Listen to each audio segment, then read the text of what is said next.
So I've got Lamia from ReLondon with me and Oriana from OECD, both of whom work on the circular economy with small businesses in a city context.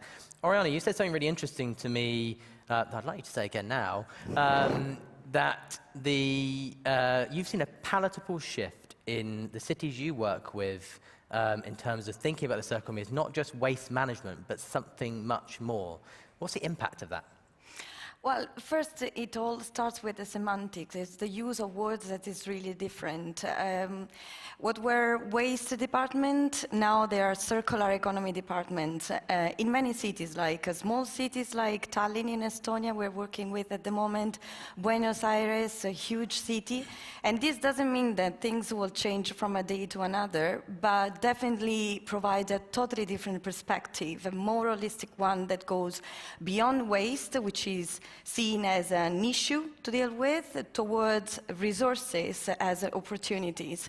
And there are several examples, several initiatives all around. For example, in Paris, where I live, there is a district which is the fourth biggest business district, whereby 30 companies, they share services, equipment, infrastructure, they do carpooling, they reduce food packaging and so on. So they are trying really to experiment what a circular district and then cities could be. And this is not the only example, there are many others. So meaning that the circular economy in cities is not utopia, but probably we're not there yet. So moving from kind of cleaning up mess to how do we design better cities. Exactly. And Lamia, like the work at ReLondon, your work specifically, is focused on driving that kind of change through especially small and medium-sized businesses. Why that target group in London? Yeah, so the short answer is that the transition to a circular economy in London isn't going to happen without SMEs. 99% of businesses in London are SMEs, and they account for over 50% of the business waste generated in the city. So we need them to be part of the transition to make the circular economy a reality on the ground. And the flip side is that the small and medium-sized businesses are going to be the powerhouse for innovation because they're small, they're nimble, they're agile and close to the customers, so ideally positioned to really disrupt the market and introduce new circular business models.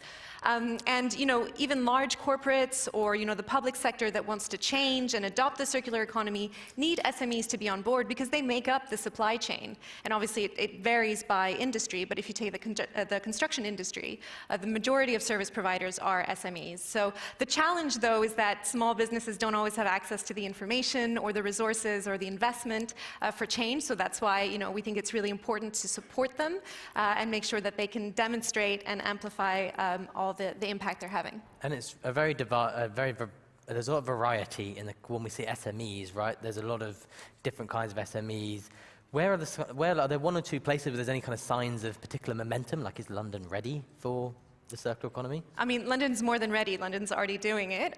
So yeah, definitely. I mean, we've already worked with 300 businesses looking to adopt or scale circular business models. And we're already seeing them have great impact on the ground. So our 5 biggest food innovators, for example, alone, have tackled 26,000 tons of food waste in 2021. And that's 5 times more than 2 years before. So the rate of increase of impact is really exciting.